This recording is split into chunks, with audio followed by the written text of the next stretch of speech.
저는 오늘 읽어둔 에베소 5장 8절에서 14절까지 말씀을 가지고 하나님을 본받는 자가 되라, 그 두 번째 설교를 하도록 하겠습니다. 보통 이제 같은 교단, 저 이제 순복음이죠. 순복음 교단의 이 지역 내에서 교회들의 모임이 있습니다. 보통 저희가 한 46개 교회 모임이 있습니다. 제가 거기서 이제 임원을 맡고 있기 때문에 그 일을 많이 담당하게 되다 보니까 각 교회를 다니면서 장로님들을 많이 뵐 교회들이 있습니다. 권사님들, 안수 집사님들을 만나고 또 그분들과 대화를 많이 나눌 일이 있습니다. 근데 제가 유독 자주 뵈는 장로님이 계셔요. 근데 그 장로님을 뵐 때마다 제가 느끼는 것은, 야, 참 훌륭한 신앙을 소유한 분이시다. 정말 장로라면 저렇게 믿어야 되는데 라는 그 마음을 가지게 하는 장로님이 계십니다. 제가 한 번의 행사 때문에 그 장로님을 만나서 여쭤봤어요. 아유, 장로님, 제가 개인적으로 볼 때도 굉장히 훌륭하신 믿음과 인품을 가지고 계신데 장로님 댁은 이 믿음의 연대가 오래되셨나 봐요. 그리고 장로님은 믿으신 지가 청년의 때보다 오래되셨나 봐요 라고 제가 여쭙습니다. 그랬더니 장로님이 손사래를 치는 겁니다. 아이고, 아닙니다, 장로님. 저는 우리 권사를 만나기 전까지만 해도 교회를 다니지 않았습니다. 우리 권사가 열심히 교회 다녀서 결혼을 하고 싶은데 교회를 다녀야 결혼을 해준다고 하니까 어쩔 수 없이 교회 몇 번 출석하다가 제가 그 뒤로는 교회를 나가지 않았습니다. 결혼하고 나서는 제가 세상에서 이전과 똑같이 살았습니다. 저는 술 좋아하고 사람 좋아하는 사람이라 제가 얼마나 권사의 속을 썩였는지 몰라요, 목사님. 이렇게 말씀하시는 것입니다. 근데 어떻게 하다 그러면 그렇게 믿음이 전환점이 되셨습니까? 라고 여쭤보니까 어느 날 갑자기 권사님이 아프시기 시작한 겁니다. 그래서 한 달 이상 병원에 입원하셔서 가정을 비우게 되니까 장로님 입장에서 너무 힘든 거죠. 아이들을 키워하기도 힘들고 직장 생활하기도 힘들고 너무 힘든 겁니다. 그래서 그때 우리 권사, 그때는 자기 아내였죠. 내 아내의 역할이 정말 컸고 우리 아내가 우리 가정을 위해서 정말로 희생했구나, 나를 잘 참아주고 나를 견뎌줬구나, 이것을 알게 된 것입니다. 그래서 믿음도 없는 사람이 그 당시에 기도하면 하나님께서 그 기도를 들어주신다는 소리는 계속 들었으니까 그 아내를 위해서 기도한 겁니다. 하나님, 우리 아내를 고쳐주시면 제가 이제부터 교회를 열심히 다니겠습니다. 계속 그런 기도만 반복한 겁니다. 그랬더니 하나님께서 그 기도를 덜컥 들어주신 거예요. 그래서 그 권사님이 얼마 안 돼서 그냥 병원에서 퇴원하게 되었습니다. 이 장로님이 하나님께 대해서 약속한 것은 있고 하니 그 다음부터 교회 다니기 시작했는데 어떻게 믿어야 되는지, 어떻게 섬겨야 되는지를 잘 몰랐습니다. 그랬더니 그 권사님이 하시는 말씀, 그 아내가 참 지혜로운 분이세요. 당신은 그냥 나만 따라하면 됩니다 라고 가르쳐 주더라는 겁니다. 내가 헌금할 때 헌금하고, 내가 기도할 때 기도하고, 내가 말씀 읽을 때 말씀 읽고, 내가 교회 갈 때 교회 가고, 나만 따라하면 신앙이 잘 성장할 수 있으니까 나만 따라해, 이렇게 이야기를 하더란 겁니다. 장로님도 순진하니까 아내가 하는 대로 따라한 겁니다. 뭣도 모르고 새벽 예배도 쫓아가고, 수요 예배도 쫓아가고, 금요 예배도 쫓아가고, 주일 예배도 쫓아가고, 구역 예배도 쫓아가고 하다 보니까 어느 순간 그 믿음이 성장하고 성숙하여 다른 사람들에게 본이 되는 믿음이 될 수가 있었던 것입니다. 누군가를 정말 사랑하면 그 사람을 닮아가게 되어 있어요. 정말 금슬이 좋은 부부들을 보면 어딘가 풍기는 이미지나 모든 모습이 유사합니다. 어떤 경우에는 부부들 같은 경우에는 외모도 비슷해서 둘이 남매가 아니냐라고 오해를 받는 부부들도 있어요. 왜? 사랑하면 닮아가기 때문입니다. 사도 바울은 에베소 교회에 대하여 하나님을 본받는 자가 되라, 이렇게 강조합니다. 당연한 것이죠. 우리가 하나님을 사랑하고 섬기며 하나님을 위하여 헌신하여 살아가는 성도들은 항상 하나님과의 끊임없는 교제를 통해서 하나님을 닮아가기를 갈망하며 하나님을 닮아갈 수밖에 없기 때문입니다. 우리가 언뜻 생각하면 어떻게 우리가 하나님을 닮아갈 수 있지? 전지전능하신 하나님을 닮아가는 것이 가당키는 한 일인가? 라고 생각하겠지만 아니에요. 보통 하나님의 속성, 하나님의 본성을 신학적으로 이야기할 때 우리가 닮아갈 수 없는 하나님의 공유적 속성이라고 하는 것이 있어요. 이것은 신적인 영역입니다. 하나님의 전지전능하심, 무소부지하심, 이것은 우리가 이 비공유적 속성은 우리가 닮아갈 수 없어요. 그러나 공유적 속성, 우리 인간과 유사한 하나님의 형상을 쫓아 우리를 창조하셨기 때문에 하나님 속에 있는 하나님의 공유적 속성, 인간과 유사한 속성이 있어요. 하나님은 사랑의 하나님이시다. 하나님은 자비의 하나님이시다. 하나님은 인자하시다. 이것은 우리 인격과 관련된 일이기 때문에 우리가 그것은 충분히 하나님을 닮아갈 수가 있게 되는 것입니다. 그래서 사도 바울은 에베소 교회 성도를 향해서 하나님을 닮아가라. 이것이 너의 삶의 목적이고 너의 삶의 방향이 되어야 한다라고 강조하고 있는 것입니다. 우리는 지난 시간에 하나님을 본받기 위해서 첫째, 사랑 가운데 행해야 된다. 두 번째, 탐심을 버려야 한다. 세 번째, 누추한 말이나 어리석은 말이나 희롱의 말을 삼가해야 한다. 네 번째, 음행하지 말아야 한다. 다섯 번째, 헛된 말로 속이는 자들의 속임에 넘어가지 말아야 한다라는 것을 살펴보았습니다. 오늘은 그 두 번째로 우리가 하나님을 본받는 자가 되기 위해서 정말로 필요한 것이 무엇인가에 대하여 살펴보도록 합니다. 첫 번째로 하나님을 본받는 자가 되기 위해서는 오늘 본문에 보면 빛의 자녀처럼 행하라. 우리가 지난 시간에는 하나님의 사랑 안에서 행하라 이렇게 말씀하셨는데 오늘은 빛의 자녀처럼 행해야 한다라고 강조하고 있습니다. 우리 8절 다 같이 한번 읽어봅시다. 8절 있습니다. 시작. 너희가 전에는 어둠이더니 이제는 주 안에서 빛이라. 빛의 자녀들처럼 행하라. 빛의 자녀들처럼 행하라 라고 말씀하고 있습니다. 어둠이라고 하는 사단의 권세 아래 놓여 있는 자들, 죄악의 권세 아래 놓여 있는 자를, 영원한 멸망 가운데 놓여 있는 자들을 어둠이라고 표현하는 것입니다. 어둠은 사단을 상징적으로 표현하는 것입니다.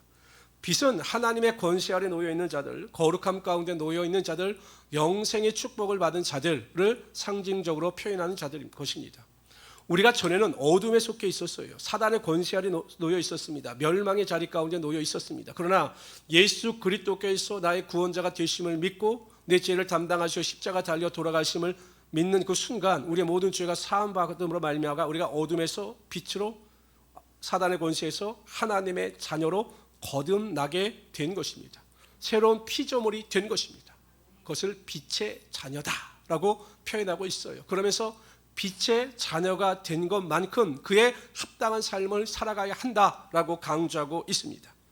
빛의 자녀들처럼 행하기 위해서 두 가지를 강조합니다. 오늘 본문에 보면 첫 번째 뭐냐? 빛의 자녀들처럼 행하기 위해서 첫 번째, 내가 빛에 속한 자라는 분명한 인식을 가지라고 강조합니다. 8절에서 보면 사도 바울은 에베소 성도를 향해서 너희는 주 안에서 빛이다 라고 강조해요. 빛이다. 너희들 스스로가 나는 빛이다 라고 하는 자아 정체성을 가지고 살아가야 한다라고 강조하고 있는 것입니다. 여러분, 사람의 행위를 결정하는 것은 사람이 가지고 있는 자아 정체성입니다. 내가 나를 어떻게 인식하느냐에 따라 우리의 행동이 결정되어지는 것이에요. 이 정체성이 굉장히 중요합니다. 저는 솔직히 개인적으로 그렇게 연예인들을 좋아하거나 이렇게 잘 알지는 못하지만 저는 개인적으로 그 유재석이라고 하는 개그맨이 대단하다고 생각을 해요. 왜냐하면 보통 인기를 가지게 되면 사람들은 그 인기에 취해서 방종을 하기 마련입니다. 그 인기를 누리기 마련입니다. 근데 이 유재석 같은 분을 보면 거의 성직자 수준이에요. 공인으로서의 자기 정체성이 있기 때문에 보통 드라마가 무슨 촬영이 있는 날이면 전날에는 일찍 잠자리 든다고 합니다. 그 촬영에 최선을 다하기 위해서. 성도들보다 나은 것 아닙니까? 성도들 가운데 주일날 예배에 온전히 드리기 위해서 일찍 잠자리 드는 분들이 얼마나 되겠습니까? 그러니까 이 사람은 자신이 공인이라고 하는 이 자아 정체성이 있기 때문에 자신의 행동을 굉장히 절제하는 거예요. 절제. 구설수에 오르지 않도록 항상 본이 될 수 있도록 자기의 삶을 절제하는 것입니다. 사도 바울을 보십시오. 사도 바울은 예수 그리스도의 은혜로 말미암아 구원을 받는 순간, 이방인의 사도로 세워짐을 받는 순간 자아 정체성이 확고해졌습니다. 나는 예수 그리스도의 돌로스다, 종이다 라고 하는 분명한 자기 정체성이 있었습니다. 그래서 어떡합니까? 항상 그 하나님의 말씀에 순종합니다. 내가 없습니다. 내가 없어요. 내 경험이나 내 사고나 내 학식이 없어요. 말씀하시면 그 말씀대로 행하는 겁니다. 가라 하면 가고 서라 하면 서는 것이 사도 바울의 신앙의 모습이었습니다. 이처럼 우리가 이 세상을 살아갈 때 나는 빛의 자녀다, 거룩한 자다 라고 하는 분명한 자의식이 있어야 우리가 세상을 살아갈 때 죄를 멀리하고 항상 거룩함 가운데 살아갈 수 있게 되는 것입니다. 저는 좀 부끄러운 이야기지만 음식을 먹을 때 이 옷에 잘 이렇게 흘려요. 그래서 저는 음식점에 가면 항상 이 앞치마를 달라고 합니다. 특히 제가 흰 와인 소스를 입은 날이면 굉장히 음식을 먹을 때 신경이 곤두섭니다. 항상 이게 뭐에 묻히면 흰 와인 소스는 잘 지워지지 않기 때문에 이 흰 와인 소스를 입을 때는 굉장히 제가 조심을 해요. 특히 무슨 비빔냉면이나 뭐 이런 걸 먹을 때 굉장히 신경을 써서 조심합니다. 마찬가지예요. 내가 하나님의 빛의 자녀다라고 하는 자의식, 정체성이 분명한 성도들은 항상 죄를 조심하게 되어 있습니다. 말 한마디를 할 때든지 행동 하나하나를 할 때든지 표정 하나하나에 항상 조심하여 하나님의 자녀처럼 살고자 하는 믿음의 결단이 있게 마련이에요. 그런데 믿는다라고 하면서 내가 빛의 자녀다라는 생각이 없으니까 말에 실수하지요. 표정으로 다른 사람에게 상처 주죠. 행동으로 다른 사람에게 고통을 주죠. 그러면서도 깨닫지 못하는 것입니다. 꼭 기억하십시오. 여러분 어둠에 속한 자들이 아니라 빛의 자녀입니다. 하나님의 거룩한 자녀입니다.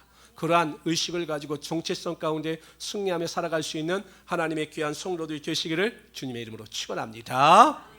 둘째, 빛의 자녀들처럼 행하기 위해서는 9절에 보면 빛의 열매를 맺으라고 말씀하고 있습니다. 9절에 보십시오. 다 같이 읽어봅시다. 시작. 빛의 열매는 모든 착함과 의로움과 진실함에 있느니라.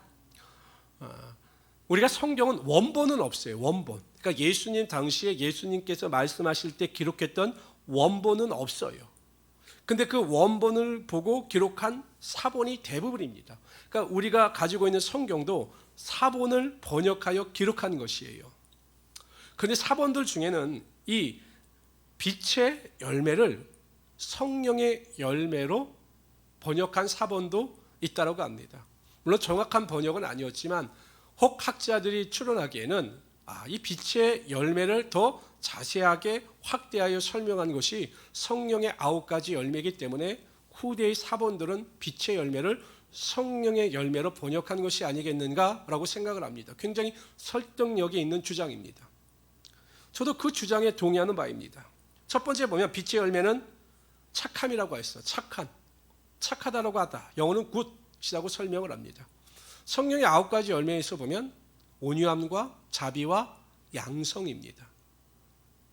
온유, 자비, 공유한 마음, 양선, 선을 행하는 마음인 거죠. 착한 사람들의 특징은 가시가 없어요. 성격이 유순한 사람입니다. 그래서 누구에게나 편안함을 주는 사람이 바로 착한 사람이에요. 제가 저번 설교에도 한번 말씀드렸죠. 여러분 교회에서 제일 싫어하는 사람이 어떤 사람이라고요? 교회에서 제일 싫어하는 사람, 조사해 봤더니 성도들이 제일 싫어하는 사람이 어떤 사람이라고 했습니까? 감사합니다. 한 달밖에 안 됐는데 화를 잘 내는 사람을 제일 싫어한다는 것이에요. 그분이 장로든 권사든 어떤 직분자이든 교회에서 화를 잘 내는 사람은 성도들이 싫어한다는 거예요. 그럼 교회에서 제일 좋아하는 사람은 어떤 사람일까요? 웃는 사람이래요. 웃는 사람, 그냥 웃어주는 사람. 그러니까 성도들이 누구를 제일 좋아합니까? 애기들을 제일 좋아하는 거예요. 애기들 보면 잘 웃어주니까. 누구나게나 편안한 사람이 되어야 합니다. 어떤 분은 저에게 이렇게 물어봐. 목사님 왜 저를 따르는 사람이 없을까요? 왜 저는 교회에서 인기가 없을까요? 저에게 여쭤보는 분들도 있어요. 뻔하죠. 불편하기 때문에 그래요. 사람은 항상 편한 사람과 같이 있기를 원합니다. 여러분 내가 말 한마디를 했어요. 그럼 말 한마디하고 농담으로 웃어 넘으면 되는데 곰곰이 씻고 있다가 며칠 뒤에 왜 그러한 의도로 그런 말을 하셨냐라고 물으면 누가 그 사람과 가까이 하겠습니까? 그래서 착한 사람이 아니에요. 사람을 불편하게 하는 사람입니다. 바다는 모든 것을 다 품어요. 강에서 내려오는 것을 다 품어요. 그리고 그것을 정화합니다. 그래서 바다가 유지할 수가 있는 거죠. 저는 우리 모든 성도님들이 항상 믿음 안에서 착한 사람, 온유와 또한 자비와 양선의 그 열매를 가지고 하나님께 영광을 돌리며 살아갈 수 있는 하나님의 귀한 성도들이 되시기를 주님의 이름으로 축원합니다. 그럼 어떻게 하라고요? 교회에서 잘 웃으세요. 그러면 됩니다. 두 번째, 빛의 열매는 의로움입니다. 삭개오가 예수 그리스도를 영접하자마자 고백한 고백의 내용은 정말로 놀랐습니다. 이렇게 고백하죠. 내 수의 절반을 팔아서 가난한 자들에게 나눠주고, 이건 당연한 거예요. 내 소유가 많았는데 그걸 나눠주겠습니다. 그리고 뒤에 이렇게 고백합니다. 내가 누구를 속여 빼앗은 것이 있으면 4배로 갚겠나이다. 이렇게 고백합니다. 보통 속건제에서 배상은 20%였어요. 5분의 1을 더해서 갚으면 됐는데 이 삭개오는 4배를 더하여 내가 갚겠습니다. 혹 내가 누구를 속이거나 누구에게 악한 일을 한 것이 있으면, 그래서 물질적인 피해를 끼친 것이 있으면 4배로 갚겠습니다 라고 이야기를 합니다. 예수님께서 깜짝 놀라셨어요. 근데 누가 더 놀랐을까요? 삭개오 주변에 있는 사람들이 더 놀랐을 것입니다. 지금까지 삭개오는 물질을 쫓아온 사람이에요. 물질이라면 어떠한 악도 서슴지 않았던 사람일 것입니다. 그러니까 삭개오에 대한 인식이 좋지 않으니까 예수님을 뵈려고 했을 때 사람들이 길을 비켜주지 않았잖아요. 그러니까 사람들 사이에 이런 말이 있었을 겁니다. 어떻게 그 물질을 위해서라면 모든 것을 서슴지 않았던 그 삭개오가 정말 그런 말을 했단 말이야? 믿을 수가 없어. 아마 사람들의 반응은 이랬을 것입니다. 그러나 삭개오는 예수 그리스도를 영접하는 순간 예수 그리스도께서 내 안에 사시게 되니 내가 의로움 가운데 거룩함 가운데 죄를 고백하며 결단하며 하나님의 은혜 가운데 나아갈 수밖에 없었던 것입니다. 항상 하나님의 말씀을 쫓아 살고 내 안에 그리스도가 살아계신 성도들은 내 안에 거짓과 탐욕과 술수와 미움과 시기와 질투가 자리 잡을 수가 없습니다. 왜냐하면 어두움과 빛이 같이 있을 수가 없어요. 귀신과 하나님이 같이 계실 수가 없는 것입니다. 악한 것이 같이 있을 수가 없는 것입니다. 내가 하나님을 믿는다고 하면서 입술로는 거짓말하고 다른 사람을 미워하는 사람은 하나님을 믿는 사람이 아니에요. 여전히 어둠의 권세 아래 놓여있는 자들이라는 것입니다. 성도를 기억하십시오. 빛의 열매는 거룩함입니다. 내가 하나님의 택한 자로서 거룩한 자녀답게 살아갈 수 있도록 결단하시고 은혜 가운데 승리하며 살아갈 수 있는 하나님의 귀한 성도들이 되시기를 주님의 이름으로 축원합니다. 그래서 성경은 성령 충만을 받으라고 이야기합니다. 갈라디아서 5장 16절에 보면 성령을 쫓아 행하라 그리하면 육체의 소욕을 이루지 아니하느니라 라고 말씀하셨어요. 성령 충만하여 성령 충만한 가운데 살아가게 되면 육체의 죄악 가운데 거하지 아니한다라는 것입니다. 그런 믿음을 가지고 거룩함 가운데 살아갈 수 있는 귀한 성도들이 되시기를 주님의 이름으로 축원합니다. 세 번째, 우리가 맺어야 될 빛의 열매는 진실함입니다. 빛에 속한 하나님의 자녀인 우리들은 항상 정직하고 진실해야 합니다. 절대로 거짓말을 하지 말아야 합니다. 거짓말은 사단의 영역 속에 속해 있는 것입니다. 그럼 우리는 절대 남을 속이지 말아야 하는 것입니다. 신명기 6장 18절에 보면 여호와 보시기에 정직하고 선량한 일을 행하라 그리하면 내가 복을 얻고 여호와께서 내 열조에게 맹세하사 내 대적을 몰수히 내 앞에서 쫓아내라 하신 아름다운 땅을 들어가서 얻으리니 여호와의 말씀과 같으니라. 거짓말을 행하지 아니하고 정직히 행하는 자들에게 하나님께서 복의 복을 더하여 주시며 축복의 능력으로 함께하여 주시겠다라고 약속하여 주신 거죠. 그래서 여러분 우리가 상식적으로 생각할 때 인간의 생각으로 생각할 때는 내가 이렇게 하면 이렇게 정직히 행하면 내가 손해일 텐데 내가 손해를 볼 텐데 일상생활에서 그런 일이 일어납니다. 정직히 행하면 손해를 볼 수가 있어요. 그러나 여러분 내가 손해가 보는 일이라고 하면 하나님께서 채워주시는 것은 100으로 채워주시는 것이에요. 정직한 자에게 그렇게 해주시겠다고 신명기에 분명히 약속하고 있는 것입니다. 다른 사람들을 대할 때는 여러분 항상 진실된 마음을 가지고 대해야 합니다. 진실함보다 다른 사람을 감동시킬 수 있는 것은 아무것도 없어요. 내가 좋을 때는 그 사람밖에 없다고 막 이러다가 조금만 그 사람이 나에게 싫은 말이나 뭐 실수를 하면 언제 그랬냐는 듯이 막 그 사람을 대적하고 막 그 사람에 대해서 엉뚱한 행동을 하는 것은 이건 진실됨이 없는 것입니다. 이건 거짓된 것이죠. 하나님께서는 그러한 것을 기뻐하지 않으신다는 것입니다. 그런데 교회에 이런 사람들이 많으면 문제예요. 제 후배 목사가 하루는 기도 부탁을 했습니다. 그 교회가 크지 않아요. 한 10명 내외 모이는 교회입니다. 근데 그 교회 주도권, 그 10명 중에 주도권을 잡고 있는 분이 권사님이시죠. 권사님. 그 권사님이 오래된 분이시죠. 제 후배 목사는 청빙을 받아서 갔으니까. 근데 권사님이 항상 교회 분위기를 그냥 흐트러뜨리는 거예요. 누가 자기 말을 듣지 않으면 자기가 하는 대로 움직이지 아니하면 막 그 성도를 밀어내고 막 힘들게 하는 거예요. 그래서 새 가족이 오면 적응하지 못하고 떠나간다라는 거죠. 이게 하나님께서 기뻐하시는 일일까요? 이게 진실함일까요? 절대로 우리 마음속에 차별도 없고 진실함을 가지고 우리 성도들을 대하고 또한 이웃들을 대하고 또 우리 가족들을 대함으로 빛의 열매 가운데 승리하며 살아갈 수 있는 하나님의 귀한 성도들이 되시기를 주님의 이름으로 축원합니다. 두 번째로 하나님을 본받는 자가 되기 위해서는 주를 기쁘시게 하는 일이 무엇인가 깨달으려고 노력해야 합니다. 그리고 그 일을 쫓아 행해야 합니다. 우리 10절 읽어봅시다. 10절 읽습니다. 시작. 주를 기쁘시게 할 것이 무엇인가 시험하여 보라. 시험하여 보라. 이 헬라어의 원어의 의미는 깨달으려고 노력하라는 것입니다. 그러니까 하나님을 기쁘시게 하는 것이 무엇인가, 이거를 깨달으려고 노력하라는 것입니다. 분별하려고 노력하라는 것입니다. 그리고 그 뜻을 행하여 순종하며 살아가라는 것입니다. 왜 우리가 하나님께서 기뻐하시는 일을 깨달으려고 노력하고 또 순종하며 살아가야 하는 것일까요? 고린도후서 9장 10절에 분명히 말씀하십니다. 다 같이 읽어봅시다. 시작. 그런즉 우리는 몸으로 있든지 떠나든지 주를 기쁘시게 하는 자 되기를 힘쓰노라. 사도 바울의 고백이에요. 내가 주를 힘쓰는 자 되기를 원한다. 그 이유가 무엇입니까? 시작. 우리가 다 반드시 그의 그리스도의 심판대 앞에 나타나게 되어 각각 선악간에 그 몸으로 행한 것을 따라 받으려 함이라. 우리가 분명히 믿어야 합니다. 하나님의 심판이 있어요. 영원한 생명이나 영원한 멸망이냐 구원에 대한 심판도 있지만 성도 여러분, 상급에 대한 심판도 있는 것입니다. 보세요. 우리가 다 반드시, 얼마나 여러분 무섭습니까? 다 반드시 그리스도의 심판대 앞에 서는 거예요. 그리고 그 행한 대로 우리의 모든 행위가 드러나게 되고 그 행함을 따라 우리가 받게 된다는 것입니다. 성도 여러분, 우리가 하나님을 기쁘시게 한 일에 대하여 최선을 다하며 살았던 성도들은 이 땅에서 고난과 핍박과 궁핍한 가운데 있다 할지라도 하나님께서 그 모든 것을 보상으로 채워주셔서 우리가 하나님 나라에서 심판대 앞에서 기뻐할 수가 있는 것입니다. 근데 여러분, 구원받았다고 하면서 근데 과연 구원받은 성도가 이렇게 살 수 있을까요? 저는 솔직히 정말 구원받았다고 하면 정말 하나님께서 기뻐하시는 것이 무엇일까?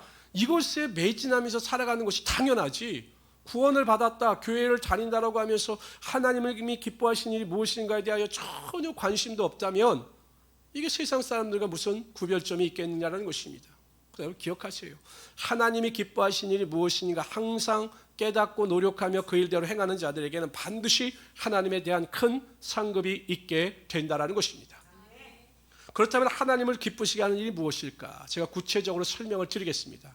한번 여러분 삶 가운데 한번 결단하시고 이번 주 내내 하나님을 기쁘시게 하는 일에 대하여 최선을 다해 보시기 바랍니다. 첫 번째, 하나님을 기쁘시게 하는 일은 하나님을 찬송하는 일입니다.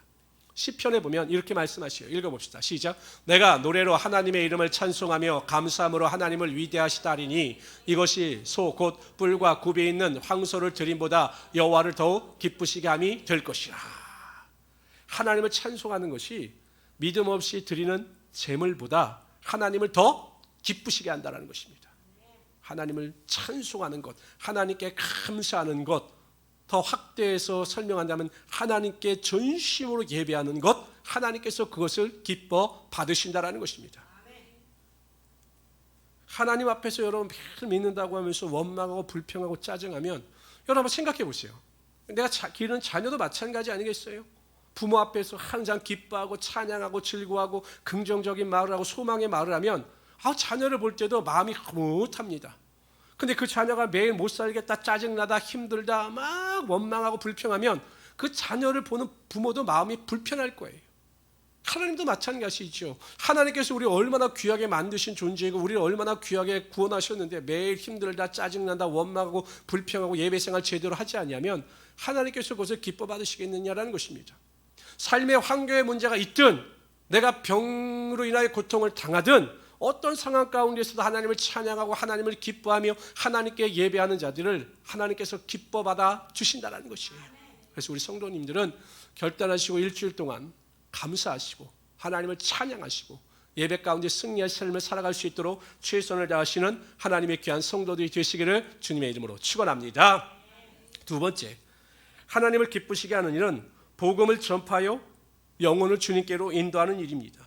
사도 바울은 데살로니가 전서 2장 4절에서 이렇게 고백합니다. 오직 하나님께 옳게 여기심을 입어 복음을 위탁받았으니, 본인이 이방인의 사도로 복음을 위탁받았다라는 것입니다. 우리와 이와 같이 말함은, 내가 이와 같이 복음을 전파하고 복음을 전함은 사람을 기쁘게 하려 함이 아니요 오직 우리의 마음을 감찰하시는 하나님을 기쁘시게 하려 함이라. 복음 전파라는 것은 사람을 기쁘게 하시는 일이 아니라 하나님을 기쁘시게 하시기 위한 일이다, 이렇게 고백하고 있는 것입니다. 예수님께서 잃어버린 양의 비유를 마치신 다음에 제자들에게 이렇게 말씀하셔요. 내가 너에게 이르노니 이와 같이 죄인 하나가 회개하면 하늘에서는 회개할 것 없는 의인 99이라 기뻐하는 것보다 더하리라. 그러면 한 영혼이 천하보다 귀하다라고 말씀하셨기 때문에 죄악 가운데 멸망 가운데 있는 한 영혼이, 특히 하나님께서 택하신 그 영혼이 복음을 받아들여 믿음 안에서 돌아오게 되면 하나님께서 그것을 보시고 가장 기뻐하신다는 것입니다. 그러니까 영혼 구원을 하나님께서 가장 기뻐하시는 일이에요. 근데 여러분, 우리가 얼마나 그 일에 매진하고 있습니까? 우리가 복음을 증거하고 한 영혼을 주님께로 인도하기 위하여 얼마나 최선을 다하고 있습니까? 혹은 믿음이 연약해서 방황하는 영혼, 정말 믿음이 없어 보이는 영혼, 그 영혼을 주님께로 인도하여 믿음에 바로 서게 하기 위해서 얼마나 여러분 우리가 최선을 다하고 있습니까? 여러분, 항상 하나님께서 가장 기뻐하신 일은 영혼을 구원하는 일입니다. 교회 존재 목적도 마찬가지예요. 교회가 존재하는 이유 목적은 교회를 통해서 복음의 또한 선교의 은혜와 능력이 흘러넘쳐서 많은 자들을 주님께로 인도하는 것, 이것이 하나님께서 가장 기뻐하시는 일이십니다. 그럼 우리 성도님들은 때로 어떤지 못 어떤지 간에 항상 복음을 증거하여 믿음 없는 자들을 주님께로 인도하시고, 또 마찬가지 믿음에 서 있지 않는 자들, 믿는 것 같은데 믿는 것 같지 않은 영혼들에게도 항상 복음을 올바로 전하여서 그들이 주님께로 나올 수 있도록 최선을 다하며 살아갈 수 있는 하나님의 귀한 성도들이 되시기를 주님의 이름으로 축원합니다. 세 번째, 하나님을 기쁘시게 하는 일은 견고한 믿음을 소유하는 것입니다. 히브리서 11장 6절에 보면 믿음이 없이는 하나님을 기쁘시게 못한다라고 말씀하셨어요. 그러니까 하나님을 기쁘시게 하는 것은 우리의 온전한 믿음입니다. 견고하여 흔들리지 않는 믿음입니다. 하나님의 말씀에 절대적으로 순종하는 믿음입니다. 환경이 어떠하든지 간에 하나님께서 말씀하신 대로 이루실 것을 믿고 믿음 안에서 승리하며 나가는 믿음이 될 수가 있다는 것입니다. 성도 여러분, 하나님은 우리에게 재물을 요구하지 않으셔요. 재능도 요구하지 않으셔요. 우리의 능력도 요구하지 않으셔요. 오직 요구하시는 것은 온전한 믿음입니다. 견고함 가운데 살아가는 믿음이에요. 저는 우리 모든 성도님들이 항상 이 어려운 시대를 살아가면서도 믿음 안에서 견고하여 흔들리지 않는 하나님의 귀한 성도들이 되시기를 주님의 이름으로 축원합니다. 그럴 때 믿음대로 되는 역사가 나타나요. 하나님의 역사는요, 여러분들의 믿음만큼 나타나는 거예요. 여러분의 믿음만큼.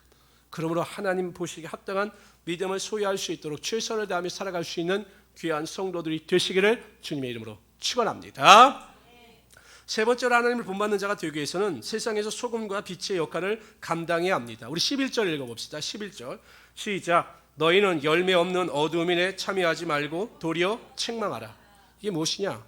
세상 사람들과 같이 똑같이 죄에 동참하지 말고 그들이 잘못된 길을 걸어갈 때 권면하여 돌이킬 수 있도록 해야 한다는 것이에요. 그게 쉽지 않아요. 왜냐하면 누구에게 그러지 말라고 말하는 건 쉽지 않아요. 그러나 성도들 간에도 혹은 문제가 있었을 때 잘못된 것을 행할 때 그를 권면하여 올바른 길로 돌이킬 수 있도록 해야 한다는 것입니다. 근데 교회는 참 쉽지 않습니다. 목회자인 저도 참 쉽지 않아요. 근데 이제 하기로 했어요. 왜냐하면 제가 기도하고 지적해 주지 않으면 5년이 지나도 10년이 지나도 깨닫지 못하시더라고요. 깨달아야 되지 않겠어요? 아파도. 여러분, 의사가 어떤 의사가 좋은 의사입니까? 상대가 환자가 상처받을까 봐 암인데도 말하지 않고 숨겨주는 의사가 좋은 의사일까요? 환자가 고통과 아픔을 겪는다 할지라도 그 병의 원인을 정확히 밝혀주고 수술하는 의사가 좋은 의사일까요? 저는 이제 앞으로 우리 성도들에게 이건 아닙니다 라는 것을 분명히 가르쳐 드려야 될 필요가 있을 것 같아요. 성도들 이러면 안 되겠다 저는 기도했는데 안 되겠더라고요. 제가 오늘 본문을 보도 확실하게 깨달았습니다. 권면하라, 죄에 대해서 책망하라 라고 말씀하셨기 때문에 여러분 서로 간에 그 대신 여러분 다른 사람을 위해서 지적해 줄 때는 충분히 기도한 다음에 지적하셔야 합니다. 그래서 내가 얄팍한 믿음을 가지고 막 지적하는 것은 그건 판단이에요. 정말 기도하심으로 말미암아 살아가는 마음을 가지고 하셔야 된다는 거죠. 에베소 5장 13절 읽어봅시다. 13절 시작. 그러나 책망을 받는 모든 것은 빛으로 말미암아 드러나나니 드러나는 것마다 빛이니라. 이게 무슨 의미냐면 여러분 우리가 밤 같은 경우에 방에 불을 끄잖아요. 그러면 불을 끄고 나면 우리의 시각이 그 시력이 잘 그걸 분별하지 못해요. 막 물이 쏟아지고 막 무엇이 엉망이 돼도 이것이 엉망이 되었는지를 잘 모릅니다. 그런데 여러분 우리가 그 등에 스위치를 탁 켜게 되면 모든 것이 환히 드러나고 엉망인 것이 무엇인지를 보게 되잖아요. 우리가 믿음 안에서 바로 살게 되면 우리의 빛을 통하여 세상의 죄가 드러나게 된다는 것입니다. 가정에서도 마찬가지죠. 한 사람이 바로 믿으면 그 가정 안에서 죄가 드러나고 그 죄의 회개를 통해서 다시 온 가족이 믿음 안에서 살아갈 수 있게 된다는 것입니다. 1904년에 영국의 웨일즈 지방에서 대각성 부흥운동이 교회를 중심으로 일어나기 시작합니다. 하나님께서 교회들을 중심으로 하여 성령의 능력이 임하게 하시자 교회들이 회개를 통하여 대각성 부흥운동이 드러나기 시작합니다. 교회가 기도하고 회개의 영이 임하자 성도들이 주님 앞에서 회개하고 바른 길을 살고자 노력합니다. 근데 여러분, 놀라운 일이 벌어져요. 웨일즈 지방의 대각성 부흥운동이 일어났을 때 그 웨일즈 지방에 있는 모든 도박꾼들이 사라지기 시작하고, 술집들이 문을 닫기 시작하고, 폭력이 사라지고, 또한 가정이 회복되어지고, 빚을 지고 빚을 갚지 않던 자들이 자발적으로 빚을 갚는 놀라운 역사가 나타나게 되었던 것입니다. 이것이 어떻게 가능했느냐? 하나님께서 성령의 능력을 통해서 빚을 비추자 죄악된 자들이 죄를 고백하며 회개함으로 그 웨일즈 지방에 놀라운 능력이 나타나게 되었던 것입니다. 마찬가지예요. 여러분, 가정 안에서도 보면요, 육에 속한 자가 있고 영에 속한 자가 있어요. 교회도 마찬가지예요. 육에 속한 자가 있고 영에 속한 자가 있어요. 아브라함의 지혜 보십시오. 사라는 영에 속한 자였습니다. 하갈은 육에 속한 자였습니다. 영에 속한 자가 있고 육에 속한 자가 있으니까 항상 무엇이 발생합니까? 싸움이 벌어지죠. 싸움, 막 갈등이 벌어집니다. 이것은 어쩔 수 없어요. 그러나 영에 속한 자가 빛 가운데 빛의 열매를 드러내고 하나님의 말씀대로 순종하게 되면 이 영에 속한 자를 통해서 육에 속한 자가 변화가 되고 그 죄를 회개하고 고백하며 돌이키는 역사가 반드시 나타나게 되어 있는 것입니다. 그래서 여러분, 가정에서나 교회에서나 어디에서나 항상 하나님의 말씀대로 순종하며 살아갈 수 있는 하나님의 귀한 성도들이 되시기를 주님의 이름으로 축원합니다. 마태복음 5장 16절에 보면 이같이 너희 빛을 사람 앞에 비추게 하여 저희로 너희 착한 행실을 보고 하늘에 계신 너희 아버지께 영광을 돌리게 하라, 이렇게 말씀하셨어요. 우리의 착한 행실을 보고 다른 사람들이 인정함으로 하나님께 나아가고 회개하는 역사를 나타나게 만들라라고 고백하고 말씀하고 있는 것이죠. 제가 얼마 전에 무슨 일이 있어서 병원을 방문한 적이 있어요. 근데 제가 깜짝 놀랐습니다. 그 병원을 방문해 보고서는. 왜냐면요, 그 병원은요, 기독교 방송을 그대로 틀어놔요. 병원인데. 그리고 뭐 성구가 딱 합니다. 막 목사님의 설교가 나와요. 극동 방송이니까요. 뭐 찬송 계속 복음의 메시지가 나와요. 근데 그걸 끄지 않아요. 여러분, 만약에 일반 사람들 같았으면 천주교인도 오고 불교도 오고 무신론자도 오는데 그거 틀어놓으면 불만이 없겠습니까? 근데 거기 오는 사람들은 전혀 불만이 없어요. 그냥 그렇게 하는 것이 당연하다라고 생각을 하는 겁니다.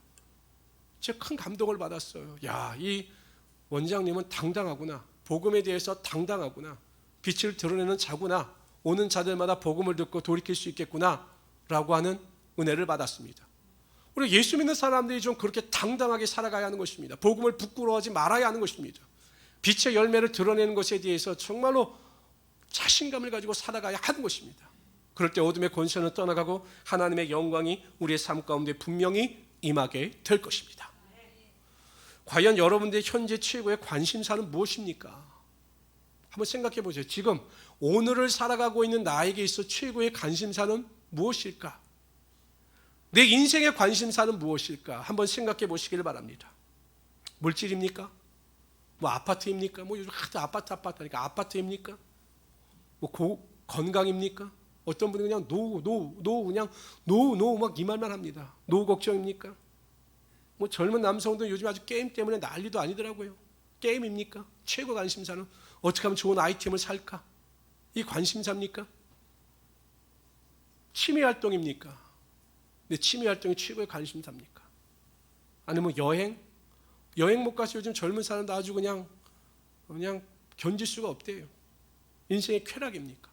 정말 관심사는 무엇일까요? 만약에 물질, 아파트, 건강, 노후, 게임, 취미 활동, 여행, 쾌락이라면 자녀일 수도 있겠네요. 자녀. 내 자녀에 대해서 그냥 올인하는 거. 회개하십시오. 그건 육에 속한 자들의 관심사입니다. 하나님께서 기뻐하시는 관심사가 아니에요. 인생의 관심사가 아니에요. 우리 인생의 관심사는, 삶의 관심사는 하나님을 닮아가는 삶이 되어야 하는 것입니다. 내가 어떠하든지 간에 하나님을 닮아가기를 원합니다. 그렇게 살아가기를 원합니다. 자나깨나 하나님을 닮아가기 위해서 노력합니다 라고 하는 것이 우리의 인생의 관심사가 되어야 하는 것입니다. 그러면 목사님, 하나님을 닮아간다고 해서 하나님께서 떡을 주십니까? 우리의 삶을 책임져 주십니까? 책임져 주셔요. 너희는 먼저 그의 나라와 그의 의를 구하라. 그럼 이 모든 것을 너에게 더하시리라. 그냥 주신다고 하지 않아서 더하셔요. 충만하게 채워 주시는 것입니다. 우리가 왜 하나님의 축복을 받지 못합니까? 하나님의 부유함을 체험하지 못합니까? 한 가지 이유예요. 하나님의 나라와 하나님의 의를 먼저 구하지 않기 때문입니다. 하나님의 나라와 의를 구하면 돼요. 기도하면 되고 예배하면 되고 믿음의 능력을 가지고 하나님을 닮아가기만 하면 하나님께서 우리에게 지혜도 주시고 능력도 주셔서 이 세상 가운데 높아지며 하나님의 승리를 맛보게 하여 주시는 것입니다. 이것이 성경의 말씀이에요. 근데 우리가 그렇게 살지 못하니까, 기도하지 않으니까, 믿음으로 살지 않으니까 그러한 축복을, 능력을 맛보지 못하는 것입니다. 하나님을 닮아가기를 결단하시기를 바랍니다. 그러기 위해서 빛의 자녀처럼 행동하십시오. 나는 하나님께 속한 자다, 빛의 자녀다라고 하는 정체성을 가지고 거룩함 가운데 살아가시길 바랍니다. 또한 그러한 의식을 가지고 착함과 의로움과 진실됨의 열매를 맺어 가십시오. 예수님께서 뭐라고 말씀하셨습니까? 열매를 맺지 못하는 나무는 찍혀서 버려진다라고 말씀하셨어요. 하나님께 속한 자마다 다 열매를 맺는다라고 말씀하셨습니다. 내 안에 착함과 의로움과 또한 모든 거룩함의 열매를 맺으며 진실됨의 열매를 맺으며 살아가시길 바랍니다. 과연 하나님을 기쁘시게 하는 이 무엇인가 생각하고 깨달아 그 일에 매진하시길 바랍니다. 하나님을 찬송하는 것, 영혼을 주님께로 인도하는 것, 온전한 믿음을 가지고 살아가는 것이 하나님께서 기뻐하시는 일입니다. 세 번째, 빛의 자녀로서 세상에 나가 빛과 소금의 역할을 감당하셔서 여러분이 행하시는 그 빛의 능력을 통하여 어두움을 밝힐 수 있는 귀한 성도들이 되시기를 주님의 이름으로 축원합니다. 기도합시다. 주시 하나님, 정말로 감사합니다. 하나님께서 우리에게 귀한 은혜와 능력을 허락하여 주시고 믿음에서 믿음으로 승리하게 하심을 정말로 감사합니다. 오늘 하나님, 우리가 하나님 안에서 하나님을 닮아가기를 원합니다. 빛의 자녀라고 하는 자의식을 가지고 착함과 의로움과 진실함의 열매를 맺으며 살아가기를 원합니다. 하나님께서 기뻐하시는 일 무엇인가 깨닫고 노력하여 하나님을 찬송하며 영혼을 주님께로 인도하며 하나님께서 기뻐하시는 믿음의 능력을 가지고 살아가기를 원합니다. 하나님, 항상 우리의 거룩한 빛의 영광을 통해서 하나님 죄가 드러나게 하여 주시고 빛과 소금의 역할을 감당할 수 있는 우리 성도들이 다 되게 하여 주시옵소서. 은혜 위에 은혜가 임하게 하여 주시옵소서. 감사하며 예수님의 이름으로 기도드리옵나이다. 아멘.